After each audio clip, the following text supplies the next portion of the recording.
ओम महालक्ष्मी नमो नमः। जय माता लक्ष्मी। प्रिय श्रोताओं, आप सभी पर माता लक्ष्मी की कृपा सदा सर्वदा बनी रहे। आज सुनेंगे महालक्ष्मी व्रत कथा, तो प्रेम से बोलिए माता लक्ष्मी की जय। जय माता दी। प्रिय श्रोताओं, आज मार्गशीर्ष मास की अमावस्या तिथि है और आज गुरुवार का भी दिन है। आज का दिन बेहद ही शुभ है क्योंकि मार्गशीर्ष मास भगवान विष्णु को अति प्रिय है और बृहस्पतिवार भगवान विष्णु और माता लक्ष्मी दोनों को ही प्रिय है। तो आज का दिन बेहद ही खास है। आज के दिन पवित्र नदियों में स्नान करके दान करने का विशेष महत्व है और आज की अमावस्या कार्तिक अमावस्या से बिल्कुल कम नहीं है, उसी के समान लाभदायी है। इस दिन भगवान विष्णु के साथ माता लक्ष्मी की विधि विधान से पूजा की जाती है और ऐसा करने से घर में सुख शांति समृद्धि बनी रहती है और धन की कभी कमी नहीं होती। तो आइए पूरी श्रद्धा और भक्ति के साथ सुनते हैं महालक्ष्मी व्रत कथा और इसके महत्व के बारे में जानेंगे। तो प्रेम से बोलिए लक्ष्मी नारायण की जय। जय माता लक्ष्मी। अघन मास बेहद ही खास है। अघन मास के हर गुरुवार के दिन माता लक्ष्मी की विधि विधान से पूजा आराधना की जाती है और व्रत रखा जाता है। ऐसे तो माता लक्ष्मी की पूजा शुक्रवार को की जाती है, लेकिन अगहन मास में गुरुवार के दिन माता लक्ष्मी की पूजा आराधना की जाती है और व्रत रखा जाता है। ऐसा करने से माता लक्ष्मी अपने भक्तों की हर मुरादों को पूरी करती हैं और सुहागिन महिलाओं को सौभाग्यवती भव और पुत्रवती भव का आशीर्वाद प्रदान करती हैं। इस दौरान माता लक्ष्मी को घर में स्थापित करने के लिए घर की अच्छे से साफ सफाई करके मुख्य द्वार पर माता लक्ष्मी के पांव के निशान बनाए जाते हैं। चावल के आटे के घोल से अल्पना बनाई जाती है। तत्पश्चात माता को स्थापित किया जाता है। कलश स्थापना की जाती है। माँ को सजाने के लिए आंवला, आम और धान की बालियों से सजाया जाता है और कलश की स्थापना कर माता लक्ष्मी की विधि विधान से पूजा की जाती है। इस दौरान माता लक्ष्मी की व्रत कथा भी पढ़ी जाती है। कथा के बिना यह पूजा अधूरी मानी जाती है। तो आइए सुनते हैं माता लक्ष्मी की कथा। तो प्रेम से बोलिए जय माता लक्ष्मी। भारतवर्ष के स्वराष्ट्र देश में द्वापर युग की यह कहानी हुई है। स्वराष्ट्र में उस समय भद्रशर्वा नामक एक राजा थे। वे बड़े ही प्रतापी राजा थे। 4 वेद, 6 शास्त्र तथा 18 पुराण का उन्हें ज्ञान था। उनकी रानी का नाम सूरत चंद्रिका था। रानी देखने में बहुत ही सुंदर और सुलक्षणा थी तथा वह पतिव्रता थी। उन दोनों के 7 पुत्र तथा उनकी एक कन्या का वरदान मिला था। कन्या का नाम श्यामबाला था। एक बार माता महालक्ष्मी के मन में आया कि राजा के राजप्रसार में रहे, जिससे राजा को दुगना धन और दौलत की प्राप्ति होगी और वह इस धन दौलत से अपनी प्रजा को और सुख दे पाएगा। गरीब के घर में अगर रहें और उसे धन प्राप्त हो तो वह स्वार्थी की तरह केवल अपने ऊपर ही खर्च करेगा। यह सोचकर श्री महालक्ष्मी जी ने एक वृद्ध महिला का रूप धारण कर लिया। हाथ में लाठी लिए लाठी के सहारे रानी के द्वार पर पहुंची। यद्यपि उन्होंने बुढ़िया औरत का रूप धारण किया था, पर उनके चेहरे पे देवी का तेज था। उन्हें देखते ही एक दासी सामने आई। उसने इनका नाम, काम, धर्म पूछा।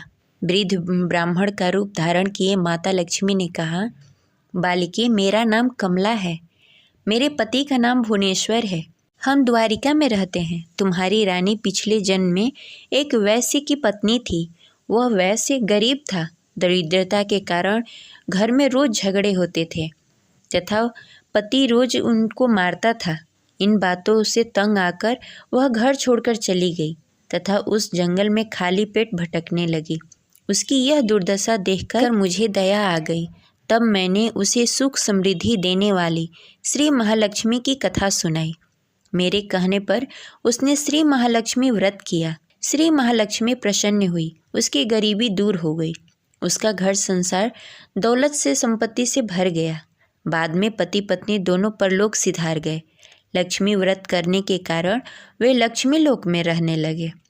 उन्होंने जितने साल महालक्ष्मी व्रत किया, उतने हजारों साल उसे सुख भोगने को मिला।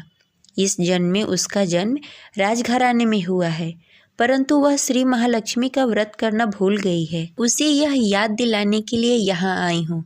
बुढ़िया की बातें सुनकर दासी ने उन्हें प्रणाम किया तथा श्री महालक्ष्मी का व्रत किस तरह किया जाता है इसके बारे में पूछा। बुढ़िया रूप धारण किए हुए श्री महालक्ष्मी जी ने दासी को पूजा विधि बताई तथा उसकी महिमा बताई। इसके बाद वह दासी माता को प्रणाम कर रानी को बताने के लिए अंदर चली गई। राज वैभव में रहते हुए रानी को अपने ऐश्वर्य पर बहुत ही घमंड हो चुका था। संपत्ति तथा अधिकार की वजह से वह उन्मत्त हो गई थी। दासी द्वारा बताई गई बुढ़िया की बातें सुनकर आग बबूला होकर राजद्वार पर आकर बुढ़िया रूपी श्री महालक्ष्मी पर बरस पड़ी। उसे यह मालूम नहीं था कि श्री महालक्ष्मी माता बुढ़िया का रूप धारण किए हुए द्वार पर आई हैं। परंतु रानी का इस कदर रूखा बर्ताव देखकर, अपना अनादर देखकर माता लक्ष्मी ने वहाँ ठहरना ठीक नहीं समझा। वे वहाँ से चल पड़ी। राह में उन्हें राजकुमारी श्यामबाला मिली। उन्होंने श्यामबाला को सारी बात बताई। श्यामबाला ने अपनी ओर से श्री महालक्ष्मी माता से क्षमा मांगी। माता को उस पर दया आ गई। उन्होंने श्यामबाला को श्री महालक्ष्मी व्रत के बारे में बताया। उस दिन अगहन मार्गशीर्ष मास का पहला गुरुवार था। श्यामबाला ने परम श्रद्धा से श्री महालक्ष्मी का व्रत रखा। फलस्वरूप राजा सिद्धेश्वर के सुपुत्र मालधन से उनका विवाह हुआ। वह धन दौलत ऐश्वर्य वैभव से माला माल हो गई। पति के साथ ससुराल में आनंद पूर्वक दिन बिताने लगी। इधर श्री महालक्ष्मी का प्रकोप रानी पर हुआ। फलस्वरूप राजा का राजपाट सारा नष्ट हो गया। यहाँ तक कि खाने के लिए लाले पड़ गए।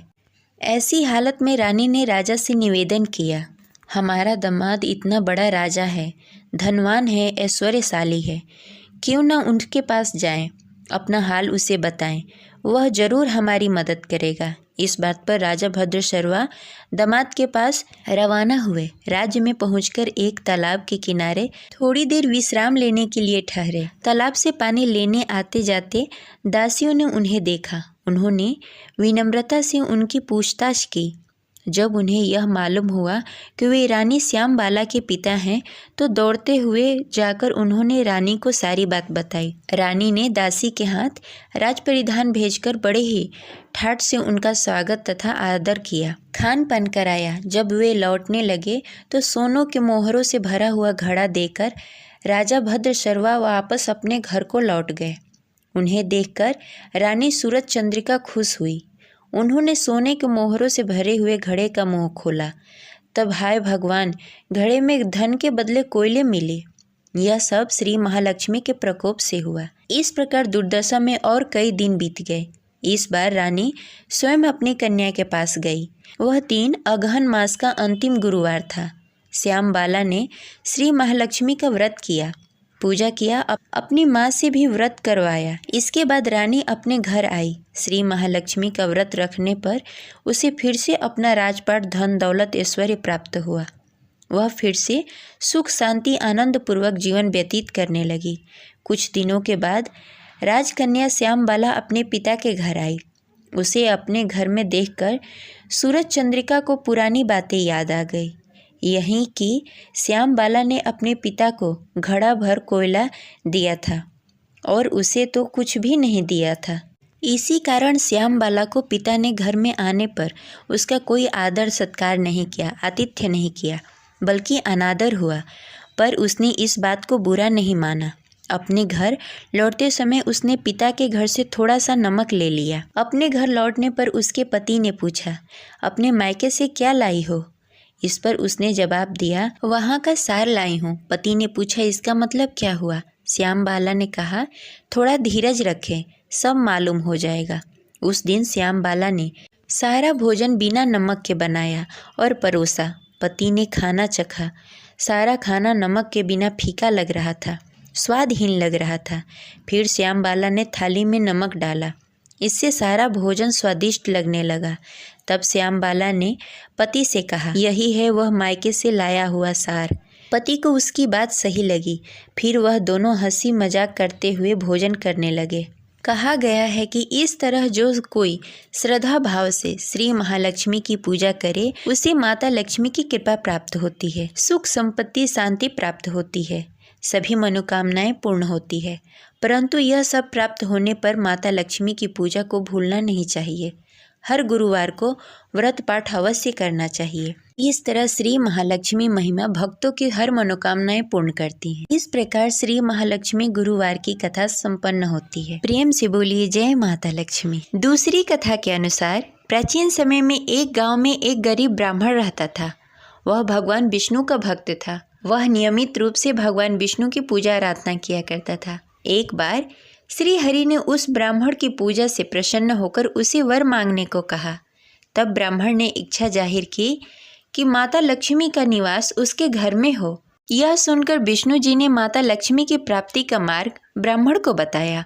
विष्णु जी ने कहा कि मंदिर के सामने एक स्त्री आती है जो यहाँ आकर उपले थोपती है। उसे अपने घर में आने का निमंत्रण दो। वह धन की देवी है। जब लक्ष्मी जी तुम्हारे घर आएंगी तो तुम्हारा घर धन्य धान्य से भर जाएगा। इतना कहकर भगवान विष्णु जी अंतर्ध्यान हो गए। अगले दिन सुबह 4 बजे से ही मंदिर के सामने ब्राह्मण आकर बैठ गया। कुछ ही देर में लक्ष्मी जी उपले थोपने के लिए वहीं आई। ब्राह्मण ने उनसे अपने घर आने का निमंत्रण दिया। यह सुनकर लक्ष्मी जी को समझ में आ गया कि यह सब विष्णु जी ने ही उससे करने के लिए कहा है। तब उन्होंने ब्राह्मण से कहा कि तुम महालक्ष्मी व्रत करो। यह व्रत 16 दिनों तक चलेगा। इसके बाद 16वें दिन चंद्रमा को अर्घ देकर इसके बाद तुम्हारा मनोरथ पूरा होगा। इसके बाद लक्ष्मी जी की पूजा कर ब्राह्मण ने देवी को उत्तर दिशा की ओर मुँह करके पुकारा। उसकी तपस्या से प्रसन्न होकर माँ ने उसका वचन पूरा किया। तब से यह व्रत पूरी श्रद्धा के साथ किया जाता है। ऐसा करने से व्यक्ति को माँ का आशीर्वाद प्राप्त होता है। इस प्रकार महालक्ष्मी व्रत कथा संपन्न हुई। प्रेम से बोलिए जय माता लक्ष्मी। आशा करते हैं यह कथा आपको अच्छी लगी होगी। तो इस वीडियो को लाइक करके कमेंट बॉक्स में जय माता लक्ष्मी अवश्य लिखिए।